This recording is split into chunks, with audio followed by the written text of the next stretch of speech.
perhaps we can make the hypothesis that these two disciplines, even if it's the same game, could evolve quite separately. And as you said, multi-tabling, it's an internet specialty, and it's very specific and absolutely connect to computers. The blitz, it's not possible. I use the chess word. It's not possible at the live table. So it's right. It's not exactly the same game, some way. Well, the internet poker is particularly necessary to read my books, because the books do teach you all of the technical, theoretical things that you can do. It can never teach you how to figure out any individual opponent psychologically, perfectly, but it teaches you the basics and past the basics. And if you were one of those people who are going to use this on the internet where you are multi-tabling, it is exactly the type of information that you need. Those players who, I would say that the percentage of players, of professional players who have read the theory of poker, the live players, I would say maybe 50% have, but I think of the internet professionals as more like 80%, yes. Just to make a step about playing and about training and about learning. So, do you think it's possible to get the top class player level quickly? Is it possible, or our students have to think, okay, I have to work about 1, 2, 3, 4 years before I can reach that kind of level? So there is somehow what time it takes to become a very good player, according to your experience. Well, I think that if you happen to have the right talents and you're intelligent and you read the right books, that you could probably get to be good enough to be a professional player in perhaps a year of playing. There's a certain minimum that you need of experience, because you have to get to the point where the simple decisions are automatic, because when the simple decisions are not automatic, then you can't be concentrating on the tougher decisions. The simple, it is like being a counter in blackjack. You have to get to the point where the basic strategy is second nature. If you try to remember, do I split my nines here, even without the count, then you're not going to lose count. So the same thing in poker. You have to get to the point where certain kinds of situations are automatic, and you don't have to think about. That probably takes a year, maybe less time now on the internet. It certainly would take a year in live games before you got to be, unless you're playing in very small games where the players are particularly bad. You see, if you play in the small games where players are very bad, then you can be a mediocre player and still win.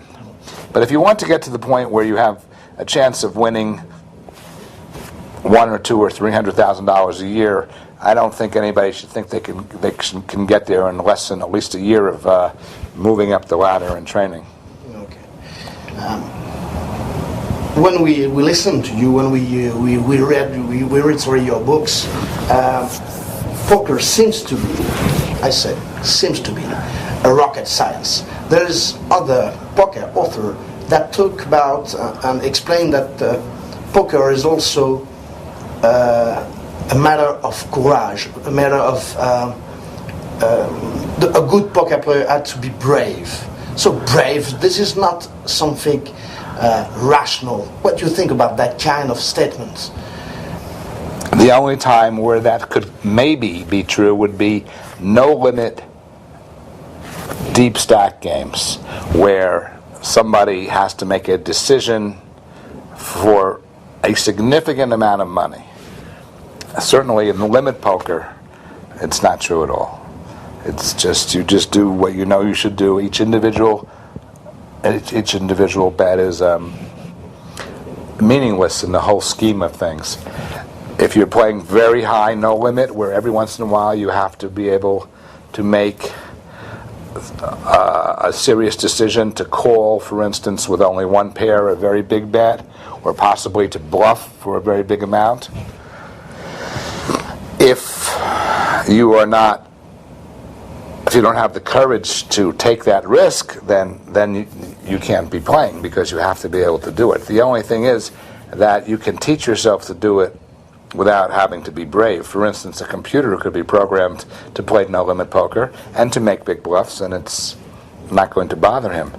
Bobby Hoff is a well-known no-limit player, very aggressive, and 10 or 15 years ago, when they were first talking about computers playing poker, most of the champions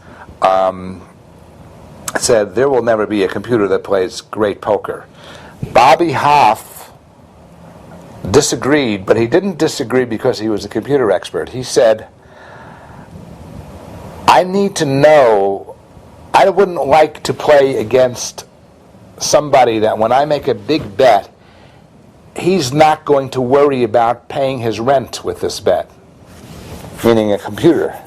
So the truth of the matter is that if you can start looking at each bet as just if you can disassociate it with the money that you're going to spend, you will be a good player. Does that mean that you're brave? I don't know if you want to use that word. I think it could just mean that you have decided not to care about this money.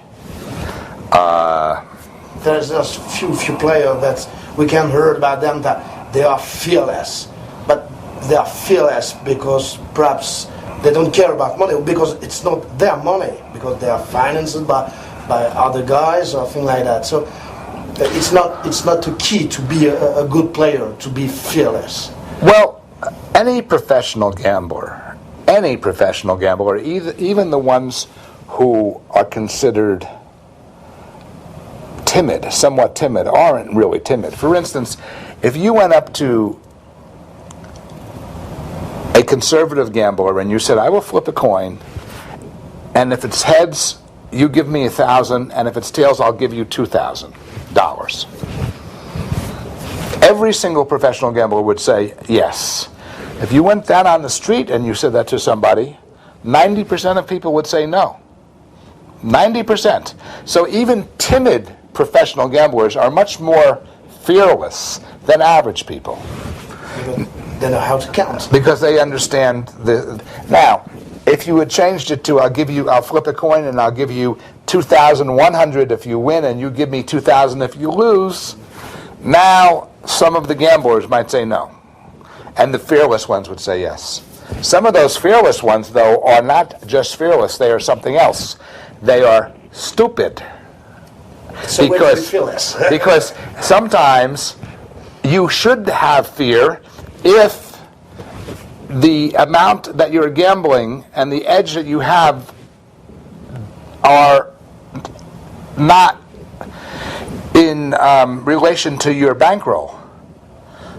There are ways of calculating what percentage of your bankroll you will bet, and if you tell me that this gambler will bet all his bankroll on the flip of the coin when he is 51%, he is not fearless, he is stupid. Stupid, yeah. Okay? So we have to make sure that we understand that.